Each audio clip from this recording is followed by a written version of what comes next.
everyone. I need your help. I need your help to flip the script on the narratives we tell ourselves. I have, for the past 3 years, been leading the National AI Centre, and I was employee number 1, and now we have reached over 6 million Australians. Now, our mission is to accelerate positive AI adoption and innovation that helps business and community, and we help businesses who are adopting AI and using AI, and also those who are creating AI. And as we have been meeting with thousands and thousands of businesses, there are certain patterns that started to emerge for me. Certain patterns of stories that are so deeply ingrained in us that we actually don't talk about them enough. It's an assumption that walks into the room.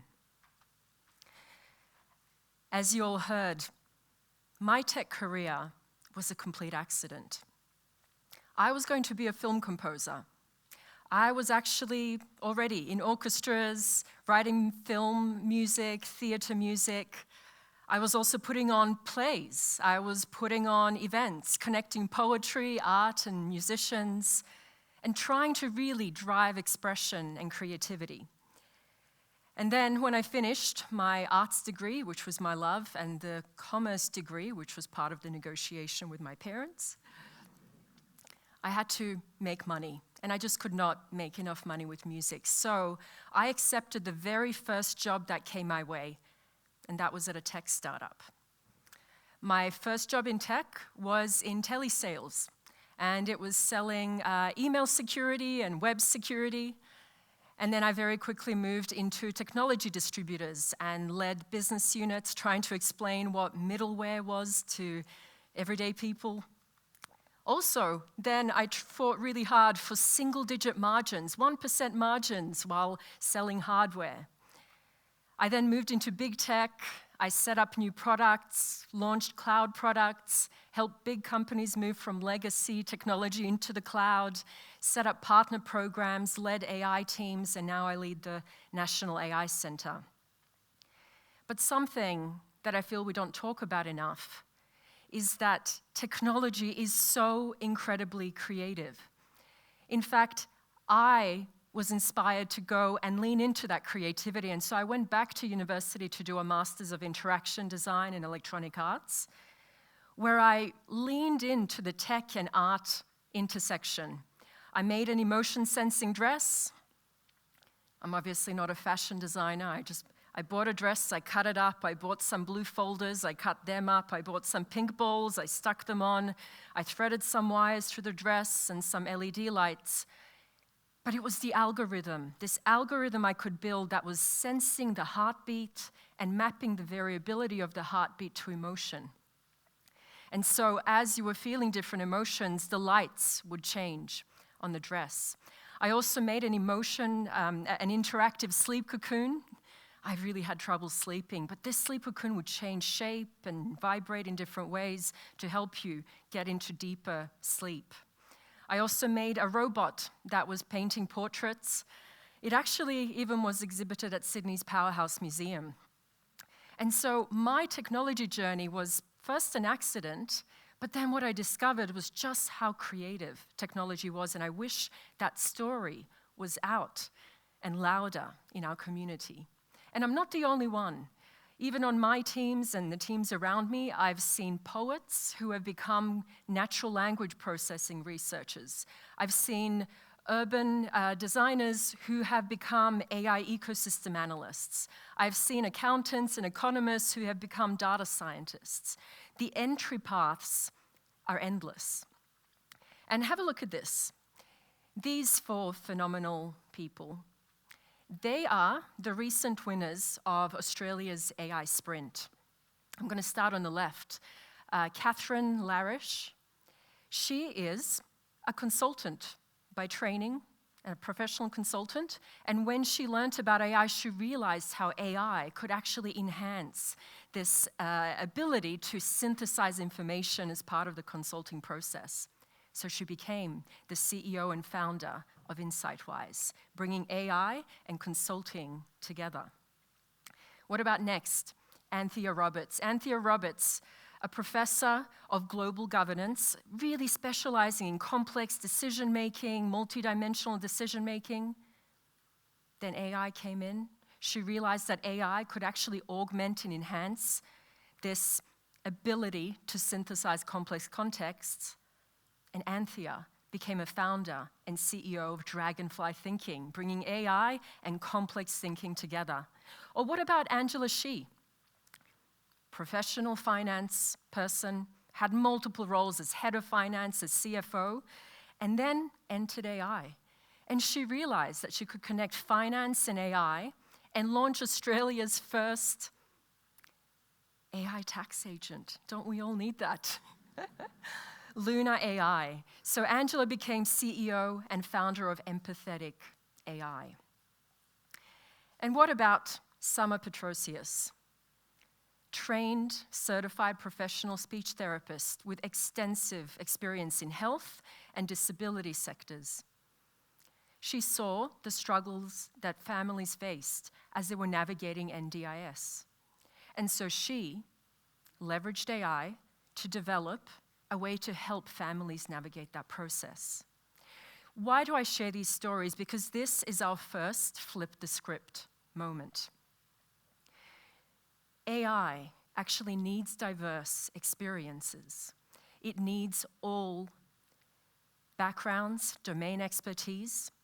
And I want to encourage each and every one of you to step into the AI opportunity because you are the deepest expert there's ever going to be in what you do. And that is the story that we see here. What about another one? I want to flip a couple of scripts. So here is the second one. I want to talk about adoption, AI adoption in Australia. Over the past 3 years, I often hear Australia is slow to adopt AI. I've even heard the words laggard being used. We're really negative in this narrative that we share. But actually, the story is quite different. So AI adoption does really matter because it actually affects the competitiveness of our economy. AI adoption by businesses can produce more impact with customer experiences, it can enhance products and services, and you know the spiel, but at an aggregate scale, it can enhance the competitiveness of our economies, contribute to our GDP. It will affect whether we can attract, retain talent, whether we can attract investors, and many, many more factors. So why is our adoption and the narrative a low adoption narrative? Well, let's have a look. So we were amongst the leaders in cloud adoption. That was a rapid uptake. Same with smartphones. Smartphones and Australia were a love match. That accelerated. But then what happened with AI? Well, what about these numbers? In fact, there are so many reports out there where the numbers are either saying we're ahead or we're behind at the same time. Or this is happening or this isn't happening at the same time. It's getting incredibly confusing. All of these numbers are actually highlighting the generative AI adoption in Australia. Some numbers say 84% of knowledge workers in Australia are using generative AI. Some other reports say 38%. Some say 68%.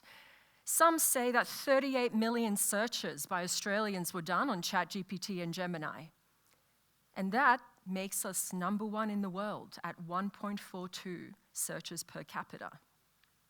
So here we are again at a flip the story moment where this narrative we've been talking about of slow AI adoption by business, if we look at it differently and look at the individuals, we are actually world leading in our adoption of generative AI. And so I call it world leading curiosity. Australians, innovators, you in the room or the person next to you, you are using generative AI in a world leading way. And that is a story we don't talk about enough. In fact, this is the very reflection of the change that generative AI has introduced in the world around us. It has democratized the use of AI. It has enabled every person, even without technical capability or expertise, to use AI technologies. And Australians are leading the way in this field. And I think it's an opportunity for organizations to see the interest, the innovation, and passion of people and empower people to innovate. There is one more flip the script moment I want you to join me on.